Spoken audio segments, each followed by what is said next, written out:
Hello, everyone. Welcome to the 1960s Project. The 1960s Project brings you voices from the 1960s. Hey.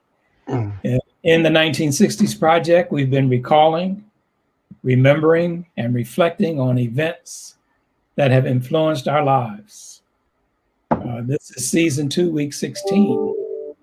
So for this month, the month of April 2021, we've been exploring futuristic scenarios.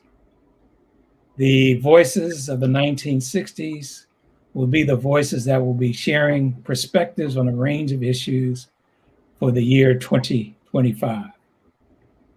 Our voices will be looking backward and forward and then backward again. Before I introduce our guest, who you see on the screen, James Paige, who's also my brother, I have 4 asks of you. One is to like and follow us on Facebook. 2 is to subscribe to our YouTube channel.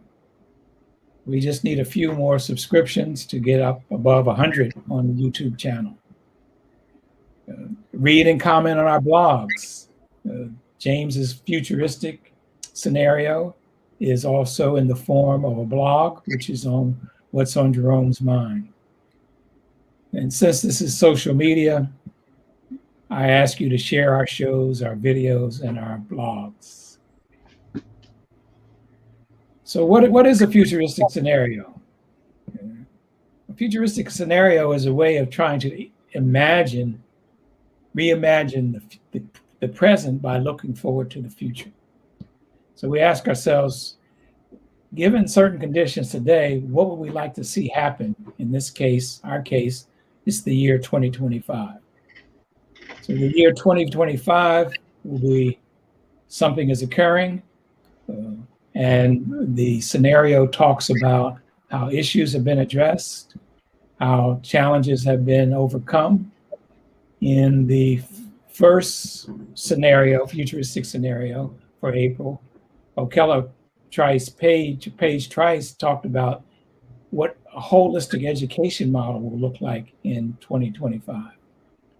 Last week, we had a session on what we call the trial of Elon Musk. And there we looked at what technology, the negative effects of technology, particularly around driverless technologies. Our season, since this is season 2, week 16, and week 1, we began the year with Bob Nielsen, and he's a futurist. He considers himself a futurist. So he gave us some projections. And also he laid out some guides for writing futuristic scenarios. And these are all available on the website. And then we had a session with Bob on writing futuristic scenarios. So we started writing and sharing. So the first one, again, was in April.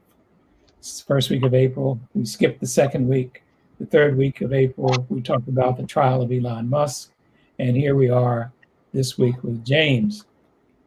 And James's theme is called automatization, I'll get that right, and the future of job prospects. So, and what we're going to do is walk through a series of datelines. And so, Ty, you can bring up the slides, and as we're walking through the datelines, we'll also be getting additional background on James and who James is. So the first dateline, so the theme is automation and the future job prospects, the changing workforce landscape, and life after the pandemic. We see there are a couple people that are signing in. Cousin Barbara, Yvonne Saunders-Paget, hello. Lewis Hicks has signed in. Welcome to Lewis as well. So James, the dateline is 1963. Mm-hmm. So let's start moving through your presentation. Okay. So the dateline is 2021. The dateline is 20. Right. No, go back. So Ty? Yeah, okay. Okay. So the dateline is 2021. So start us on this journey. Okay. All right. It's a general consensus that the COVID-19 pandemic accelerated the rate and the spread of automation. The most notable change was the number of people that work from home. We also shifted to shopping, worshiping, and socializing online. And binge watching of TV shows actually became a national thing to do. During the pandemic, we witnessed the awesomeness of how technology can improve the efficiency of how we produce and distribute goods and services, along with enhancing the quality of our lives. On the other hand, the pandemic revealed that everyone hasn't benefited from the blessings of technological advancement. Everyone can't work from home, and many people suffered permanent job losses. Our TV screens and news feeds show people struggling to eat, maintain their housing, and access healthcare. During the pandemic, it has been startling to see just how fast poverty and wealth expanded simultaneously. Another consensus is the pandemic had accelerated and exacerbated both the concentration of wealth and the concentration of poverty. Just like we were not ready for the pandemic caused by the virus, we have been woefully unprepared for the pandemic that has been raging as a result of inequity. Vaccines are available to address the pandemic, but there is no vaccination to address inequality. So that's Yeah, really. yeah, that's a very powerful statement. There is no vaccine to address inequality. Can you share a little bit what you mean by that? What I mean by that is one, there is no singular quick fix. Okay. You can't get herd immunity. And obviously, part of what we've learned over this past year is the need for people to change their attitude and perspective. And there's no inoculation for that. That's just a long-standing process. So. Right. You also mentioned so we're at Dateline 2021, what we have recognized that technological change brings blessings and it also brings curses, particularly in the area of employment and unemployment. So what are the blessings on the employment side and what are the curses on the employment side? Well, I mean, the blessings are that, jobs are being created. I mean, we always talk about automation in terms of destruction of jobs. It does create jobs. The curse is that most of those jobs, and we'll talk about that as we go through the slideshow. Most of those jobs people aren't prepared for those jobs, educationally or and then many of those jobs, if you're on the lower end, do not pay a living wage. Okay. So this is your assessment of where we are 2021, Dateline 2021. Now let's shift to Dateline 1963. Okay. First of all, what's significant about Dateline 1960? What's the significance of the year 1963? Well, that was the year that I graduated from high school. And what high school did you graduate from? Germantown High School in Philadelphia. Okay, that's Philadelphia, Mississippi, or Philadelphia, Pennsylvania? Both. No, Philadelphia, Philadelphia, Pennsylvania.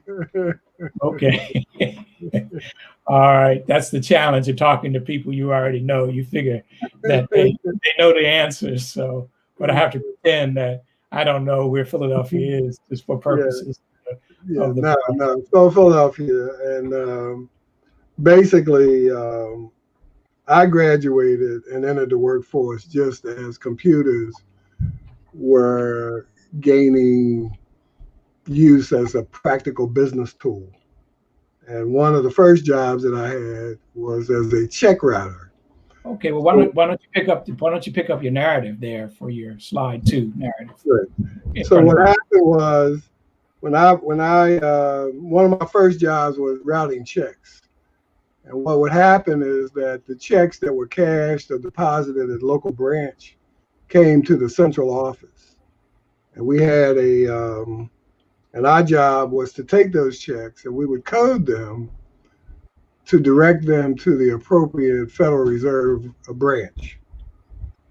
The interesting, the Federal Reserve branch is where banks bank.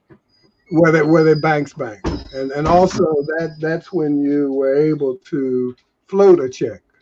You know, that's when you deposit it on Monday, and you had a couple of days before it cleared and all that good stuff, because it was a process. And this was a fairly extensive operation. It occupied the entire floor of a high-rise office building, and there must have been about 50 or 60 people that processed these checks. Then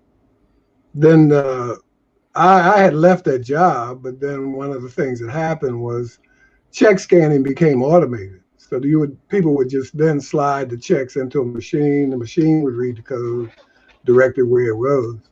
And now when we think about it, you don't even go to the bank to deposit a check. You deposit a check on the phone through your iPad.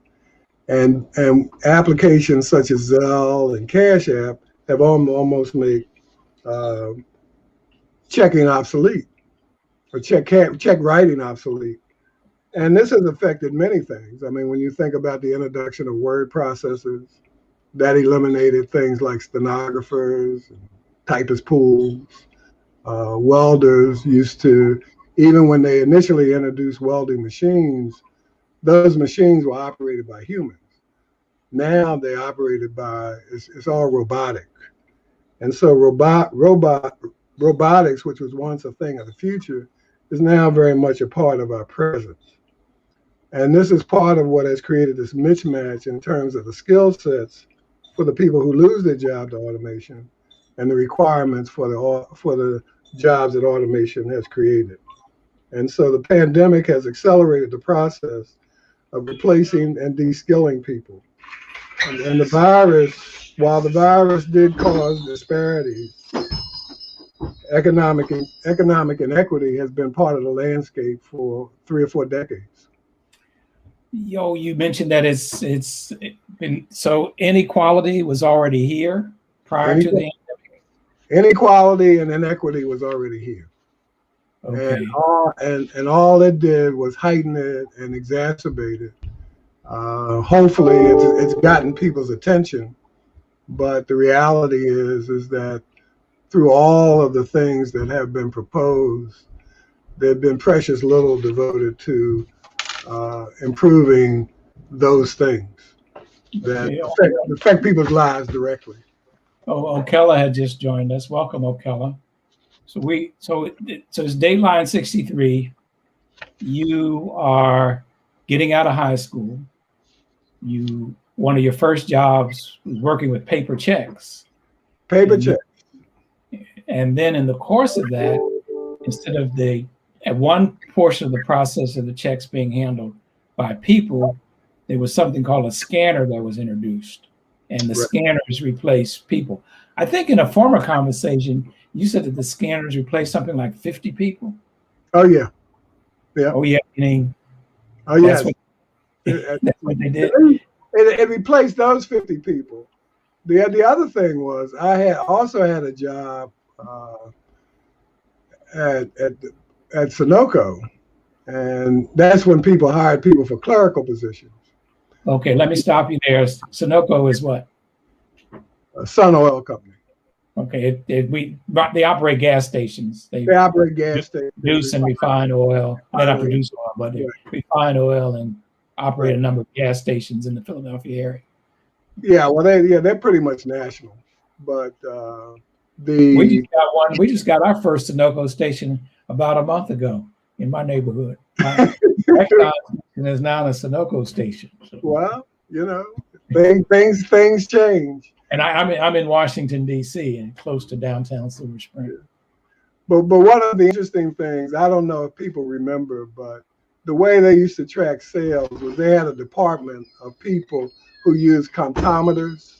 And I don't even know if people know what a comptometer is, but it's almost like a mechanized abacus. And so that you would sit there and you would physically punch these things. And I used to have to walk through that section to get to the cafeteria. And I came in one Monday and I walked through that section, and that entire department was wiped out because they had brought in a computer, and that's when they had the cards, you know, and so all those people, that whole department was replaced with 3 key punch operators. Okay. So you witnessed firsthand the effects of automation in at least in 2 jobs you mentioned, one working at a bank and another working for the administrative office of an oil company. Mm-hmm. What was job training like at that time? Job training was basically they would hire you based on certain skills. And so if you needed to use the comptometer, they had to train you on the comptometer. I think that was about a week and a half training. My job was I would reconcile the cells, and I did that with an adding machine. And just prior to me leaving, they introduced an electronic calculator. I'm really telling my age now, so I mean that's okay. Speak, brother. I mean, it was just amazing. And at one point, an early job that I had was repairing adding machines, and I was still repairing hand cranked adding machines.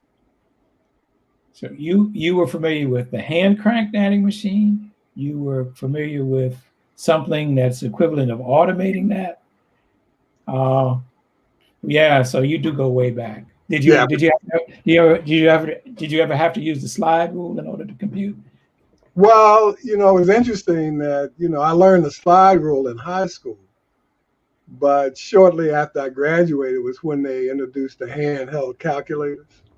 Okay.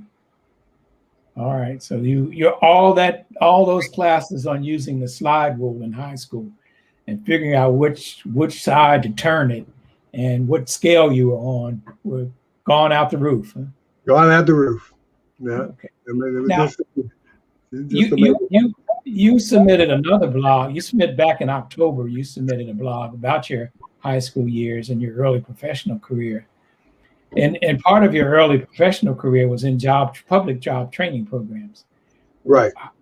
What was the focus of those programs? And were they training people to be, I don't know, comptrometer or adding machine people? What were they training? Or were they training people for the new jobs? Well, sort of both and none. What happened was when job training first, if you remember, the OIC was one of the first big initiatives around job training. Okay, OIC is the Opportunities Industrialization Center. Right, and that was founded by Leon Sullivan. Reverend Leon Sullivan. Okay. Yeah, now I did not work in that program, but I worked in programs that were prototypes of that. And part of what those programs experienced was because they were based on charity and foundations, there was a tendency to use the equipment that was donated by companies. And so there was a mismatch because the companies were donating typewriters at a time when word processors were coming into vogue. So you had a lot of that sort of disconnect. It wasn't that people weren't necessarily, they thought they were providing goodwill. And I remember the one place that I worked, how excited everybody was when they brought in the select type IBM machines with the balls on. Selectric little ball. Yeah. And then the next upgrade was the automatic correction tape. So it wasn't necessary. Part of it, I think part of what happened at that time was that was right at the cusp when change was accelerating very fast. And the people that we were working with needed both job training and some educational retraining. So it was a combination of adult basic education plus the training. And then, of course, a lot of their frustration was by the time they had finished the training, the jobs that were available even back in the 60s and early 70s, the jobs that they were trained for were disappearing just as they caught up with the skills to do that. Ooh, okay. We started with Dateline 2021, and we noticed the pandemic has been going on for a little over a year now. I guess the official date was March sometime in 2020. And we noticed two effects of the technology. One, of being or working at home, was the rapid increase in reliance on technology. At the same time, we see an exacerbation of poverty and people trying to survive.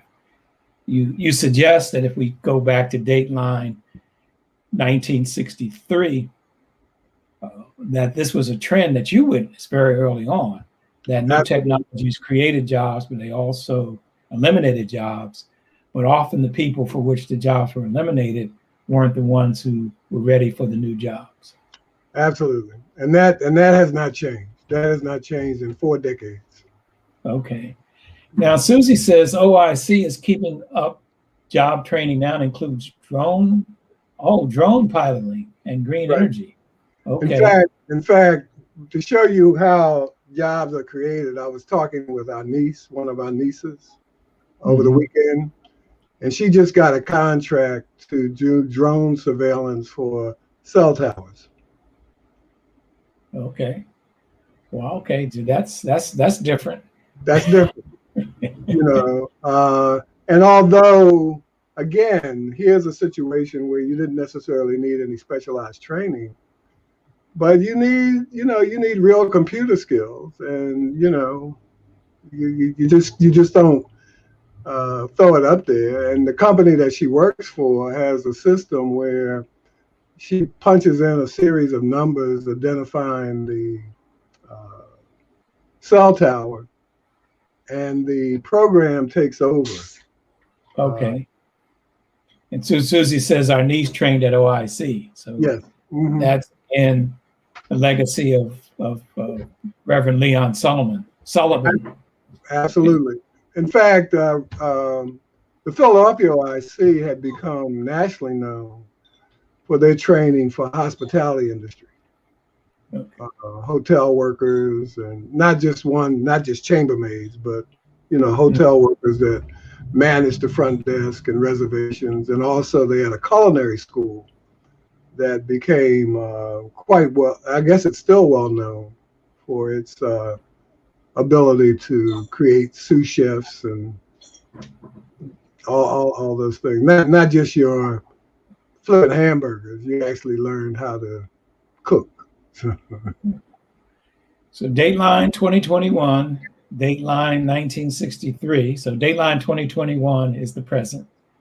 Dateline 1963 is the past.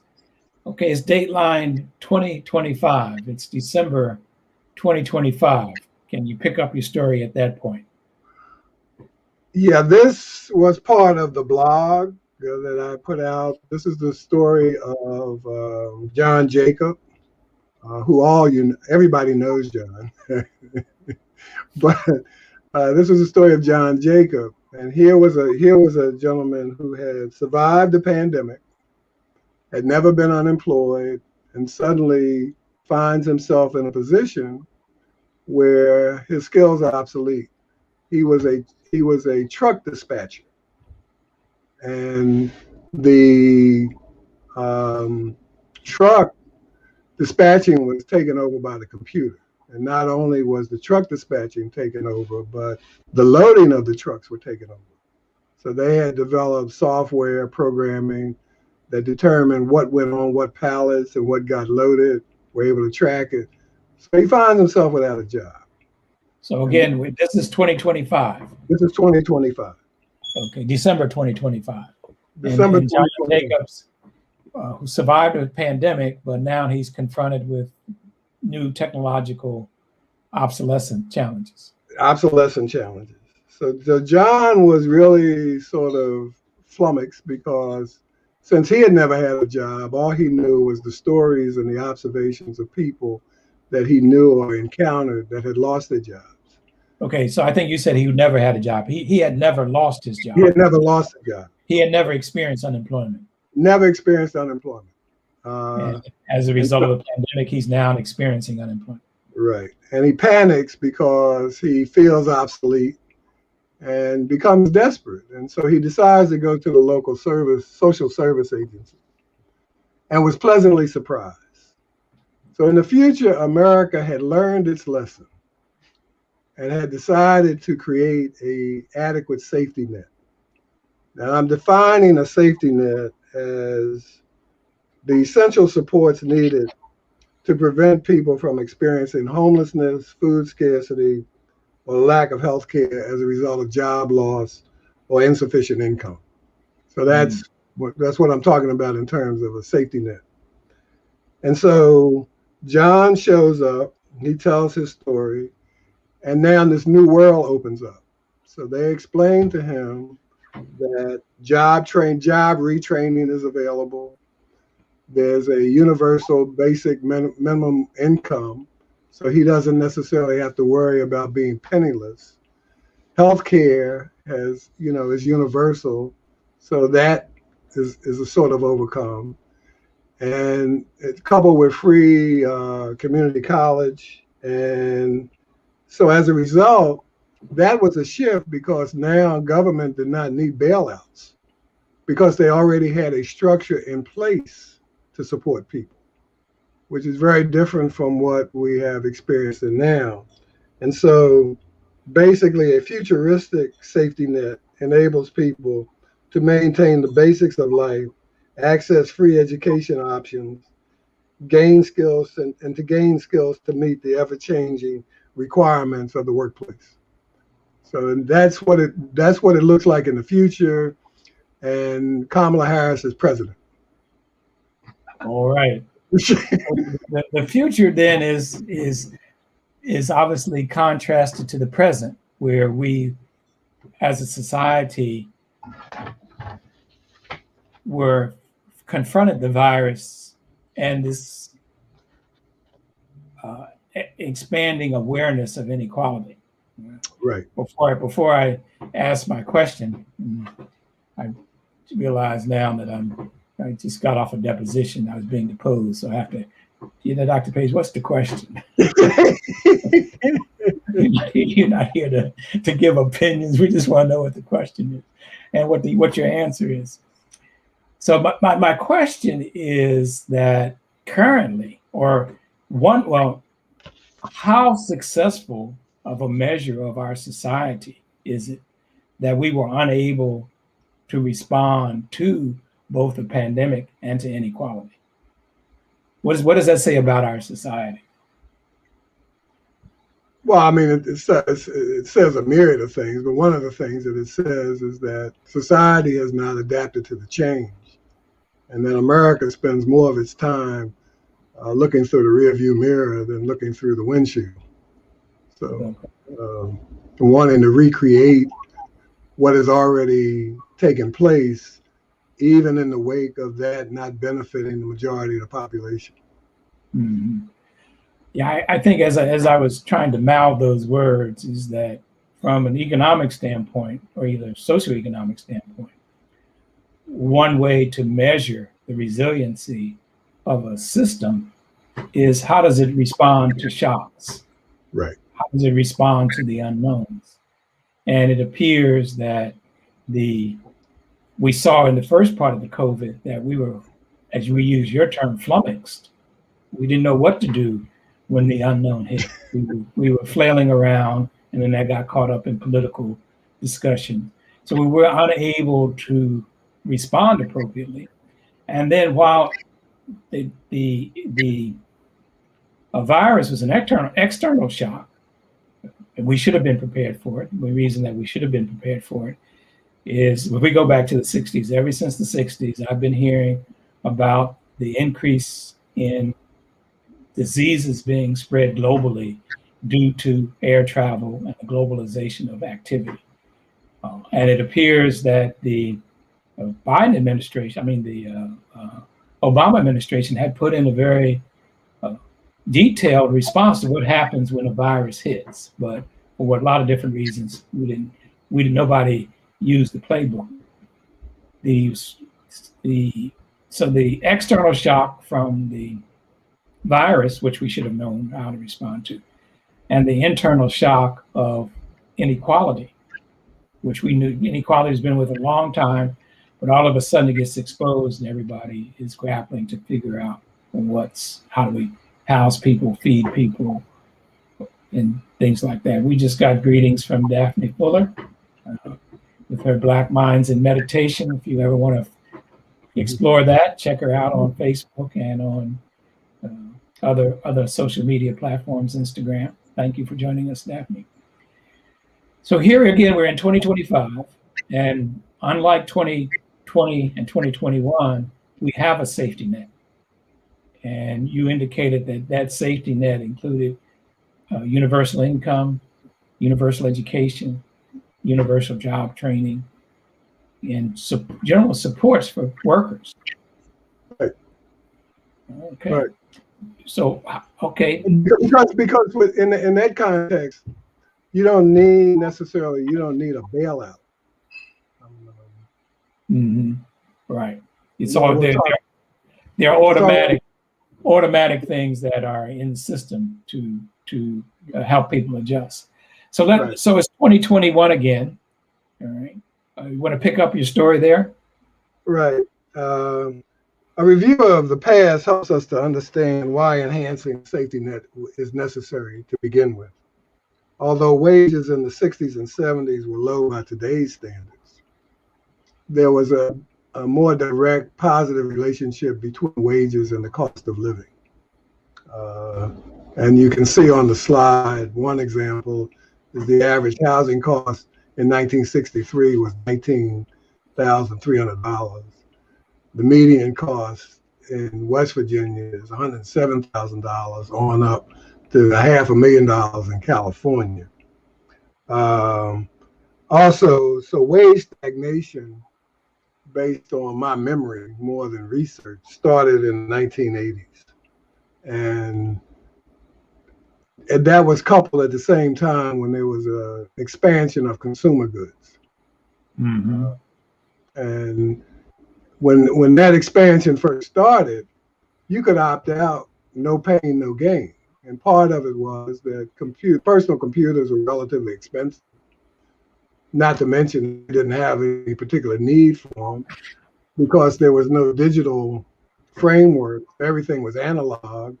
And for those who remember those days, if you wanted to download a song, you set it up at night, and hopefully by the time you got up in the morning, the song had finished. Now it's almost instantaneously. And so then what happened was what was then discretionary spending, when you think about cell phones and computers and internet, that moved from discretionary to almost being obligatory. If you don't have a cell phone, you can't connect. Mm-hmm. And that's also coupled with the fact that the processes that we engage in on a day-to-day basis are tied to that technology. Again, we were out this weekend, went to this sort of auto show, and one of the vendors only accepted Cash App. They didn't even take credit cards. They only accepted Cash App. And so well, let me stop you there in case my cohort tends to be on the older. We're part of the aging baby boomers. So for us aging baby boomers, what is Cash App? Cash App is a way of transferring money to anybody via your cell phone. And what happens is your app, as the sender, your app is tied to a bank account. So you draw down on whatever your bank account is. And the recipients, theirs is also tied to a bank account, and the money goes right into their account. Part of the reason why merchants use Cash App is that it's much less expensive than accepting credit card payments. You know, credit card payments for a merchant can run as high as 2 to 4% of the sale. So take me through the steps. So let's assume that you're the vendor, and I came up to you to purchase one of those nice shirts you're selling. And you say that the shirt is, I'll sell you the shirt off my back for $75. What's the process? What do I do? How do I get the money to you? Well, what happens is they will give you their Cash App name, and it's So usually if you're the they, what would you do? if your name is generally preceded by a $sign. So my name would be $J Paige. Okay. And so then you would go to Cash App and you would look up James Paige, and you would hit that's who you want the money to go to. You would plug in the amount and you would hit send. But you have to download the app first. So right, you would give me the shirt off your back at that point. And I give you the shirt off my back because I can look at my phone and it'll tell me that I just received your $75. Okay. Wow.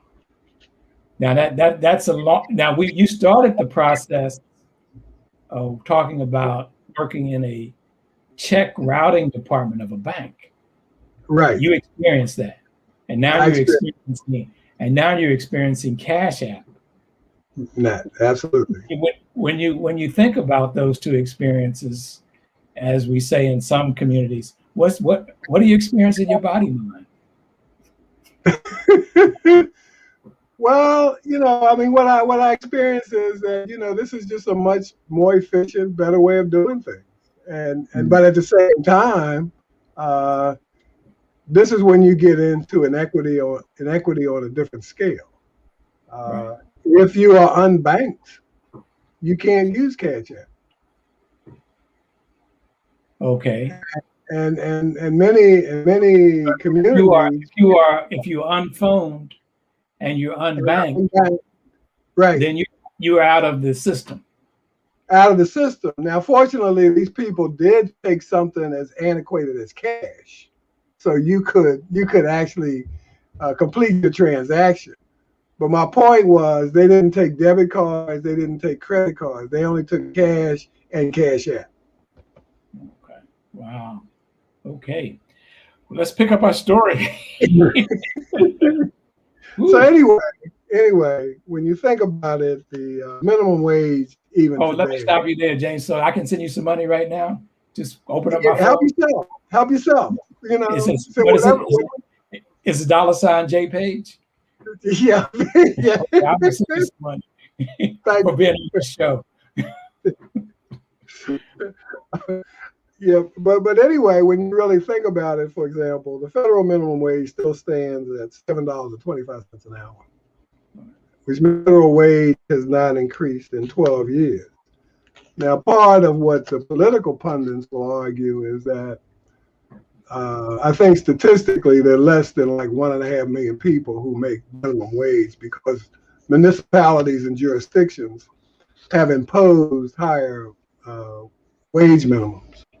Mm-hmm. That only leaves the effective rate at $11.80 an hour, which is slightly less than $25,000 a year. So somebody who's making on average $25,000 a year can't buy the average home. Can't buy the average home. They really can't rent the average apartment.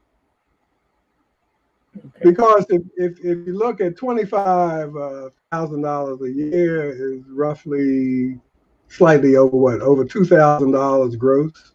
Mm-hmm. And in most municipalities, a decent apartment is anywhere from $1,000 to $1,200, which means if that's your wage, you're devoting in excess of 50% of your income just to house yourself. Mm-hmm. Before you start to do anything else. Right. And so the interesting thing is that when you really think about it, at one point, a $40,000 a year wage was a living wage. Mm. Living wage calculations, especially in most urban areas, are $63,000 a year. You can only achieve that if you're making slightly above $30 an hour. Okay. So by using that metric, a living wage is $30,000. That would put you at the median or the average. No, a living wage is $63,000. There's a difference between a living wage and a minimum wage. Correct. Okay. Right. So the minimum wage is $7.25 at the federal level. Right. Where the median income is, the living wage is $30 an hour. Right. So there's a gap of almost $23 an hour in order for somebody to be able to live at the average across the country. Absolutely. Okay. And which makes the argument for $15 an hour silly, because $15 an hour is a $600 a week gross. Okay. So and the other thing is that even while they're arguing to raise it for $15 an hour, they want to introduce it incrementally. Okay. So the next 5 or 6 years. Next 5 or 6 years. So now it becomes a question of, if you're saying that people need a wage increase because they're living at a deficit, and so you are going to, in fact, then put them in a position where, while they're getting incremental increases, the deficit never goes away. Okay. All right. So what else is happening? We're back to 2021, Dateline 2021. Anything else interesting happening here? Well, you have the wage inequities as a function of, part of it is the shift in workforce. So wages actually grow and are growing in the financial sector, information technology, and related industries. The wage stagnation is really in the service industry, especially in restaurants, hospitality, food service, those kinds of things. And so now you have the shift in technology, and you have one portion of the economy that is keeping pace with the increase in cost. Mm-hmm. And you have another one that continually lags behind, and their deficit continues to grow. Let me stop you there for a second. Because in the beginning of the panic, there was all this talk about essential workers, the people who had to open the grocery stores, checkout lines, keep the restaurants going or the food delivery going. From the way you describe it, all these essential workers are the workers who don't make a living wage. Absolutely. Because essential doesn't mean that you're making a living wage. And see, part of it is that you get that tension. What does it mean if it doesn't mean you're making a living wage? What does it mean? Well, it means that you can't keep pace with the cost of goods, services, and education, healthcare, all the other things that are vital for living. Even though you're essential. You're essential. And so what happens? Though you're essential, right? Mm-hmm. Right. So what happens is that, how do we move the discussion from wage equality to wage equity? I don't think anybody expects the janitor to make as much, the janitor in the hospital to make as much as the neurosurgeon. Mm-hmm. But the janitor should be able to make a wage that allows him to live adequately. And so now you have another kind of tension, because if you say that, if a company, for example, proclaims they can't survive paying people $15 an hour, now you have that tension, because the people working for you can't afford to live on what you're paying. So is the question then that people should be forced to take a lower wage, or is the business model flawed in terms of providing for people in a society? So that, so it's no different than in for example, when the New Deal came out, part of the reason why Black folks were denied access to certain benefits was the Southern Bloc was afraid that if they got those benefits, they wouldn't take low-wage jobs. So again, historically speaking, the New Deal was when and under what circumstances? The New Deal was and we talk about that in a later slide. The New Deal was the recovery plan following the crash, the stock market crash in 1929. Mm-hmm. Okay. And then, as most legislation gets hammered out, and one part of the country didn't want the wages of black folks to go up, Right. and another part of the country wanted them to go up, and it's the part of the country that didn't want them to go up prevailed, so that many of the occupations that blacks were in were excluded from the wage laws. The wage laws, and even initially from Social Security, because Social Security, you could not, if you were a farm worker or a domestic, you weren't eligible for Social Security. Right. This reminds me of the book by Heather McGee that we just finished reading in our book club, The Sum of Us, is showing out how implicit racial bias gets baked into public policy. Baked into public policy, absolutely. And so what happens is that you have poverty, the safety net, social supports, public assistance, if you will, all of those things became colorized over time. And I would argue that part of the reason why we don't have an adequate safety net was that once black folks became eligible, it became this push to diminish the funding for those programs. And so over the years, you have that consistent defunding.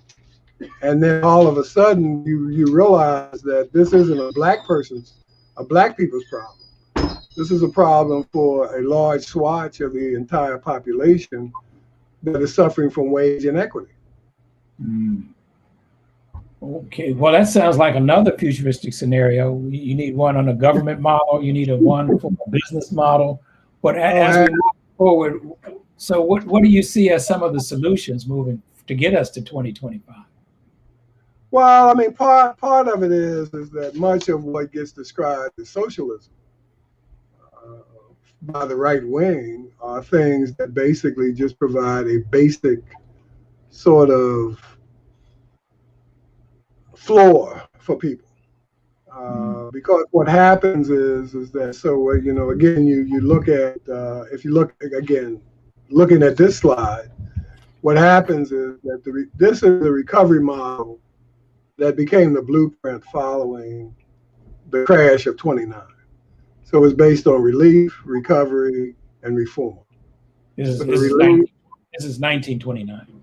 Yeah, this is 1930. Those programs started about 1932. So the relief was the job programs. I remember even my father talking about attending the CCC camps, the Civilian Conservation Corps. Right. Conservation Corps. Right. You had the WPA, you had all of that. And you also remember that was also the introduction of the GI Bill. And but none of those things, all of those things came out of an era where segregation was legal. So when you really think about it, none of this programming was ever designed for an inclusive society because society wasn't inclusive. And so you take things like aid to dependent children, which I think started in about 1932, was for white women. And black women did not become eligible for aid to dependent children until 1961. And then once they became eligible, that's when you got into, for those who remember, where social workers would look in closets to see if there was a man in the house and all that. And it wasn't until 10 or 12 years after that that black people could even receive welfare, even when there was an unemployed male in the household. So that's how baked in it is. And so those reforms, and so that blueprint is the same blueprint that has followed essentially all of the recovery plans. Are these characteristics of the President Biden's recovery plan as well? Well, Biden has attempted to add some other stuff. I'll give credit where credit is due. But part of the problem is because there's not a general acceptance of the demise of people prior to the pandemic. So now you have a situation where following the pandemic, think about it, the expansion of the earned income credit is only for 1 year. The moratorium on rent, school loans, and credit payments expire in September. So it's based on some notion that people, once this thing is over, that they will return to a life that is sustainable, when in fact their life wasn't sustainable before the pandemic. And this is why I argue that, we need an additional 3 R's. We need recognition, which is recognition of the systemic and structural impact of racism, discrimination, and bias. There needs to be some sort of rewards, reparations. Now, Biden, give Biden credit. He did put in money for increasing the funding for the HBCUs and the Black farmers. Mm-hmm. So, but also at the end of the day, we need to reimagine. I mean, we need to really reimagine what we're doing and what structure that we have and what are our responsibilities. Because it's working in social services. One of the things that I always found striking was people will come up with plans to sort of improve education and change the trajectory of the next generation or whatever. But nobody talks about, well, what are you going to do with the people who have already suffered from the discriminatory practices that left them bereft of being able to adequately navigate their life. Mm-hmm. And so the question becomes and then think about it, most public assistance programs have a time limit on it. And so here you are, you have no skills, you have no education, you have been confined to a disruptive community. And people don't, sometimes that gets overplayed. That discrimination is more than just the ghetto, so to speak. But you confine people to a disruptive community, and inside those communities, they have no access to social capital. Social capital is generally gained by the things that you do outside of your normal framework of living. And when you can't escape that community, then the question becomes, what is our responsibility for those people? Because the truth be told, many of those people need to be supported for life.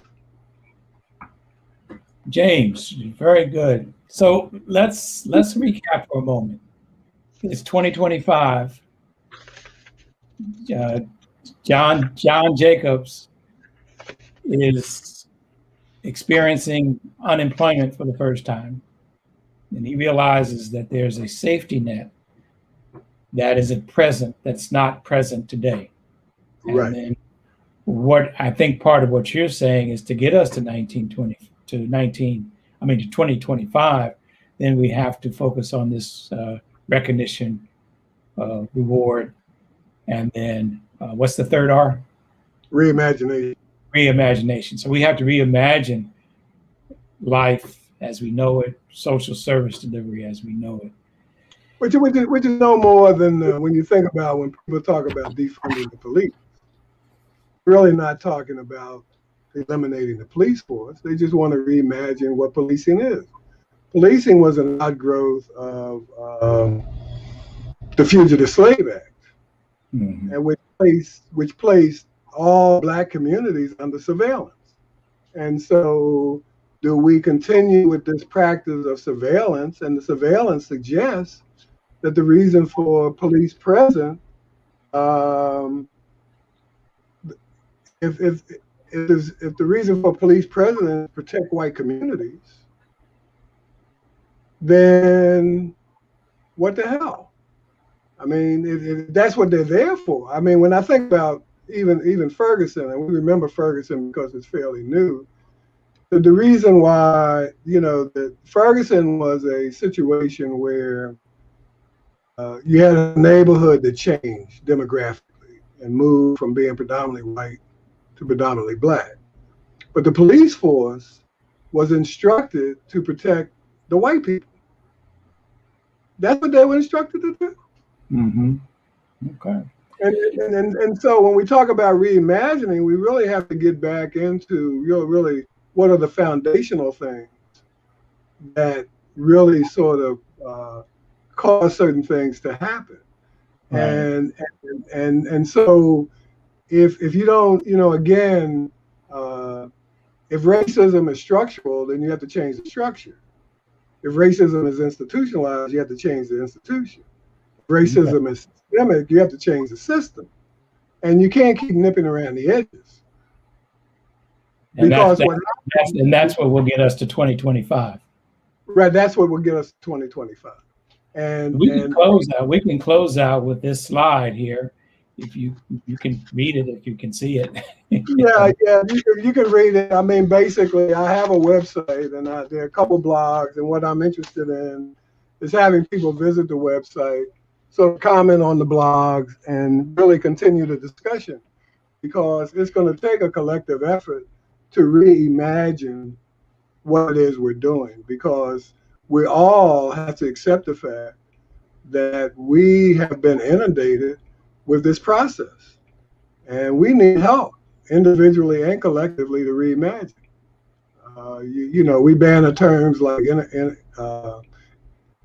you know, we have adopted racist practices, we've adopted racist attitudes, and even though fundamentally we want to change, if we don't examine what they are, how can we possibly change them? James, thank you very much for Dateline 2021. It was a real pleasure, my brother. And I just checked.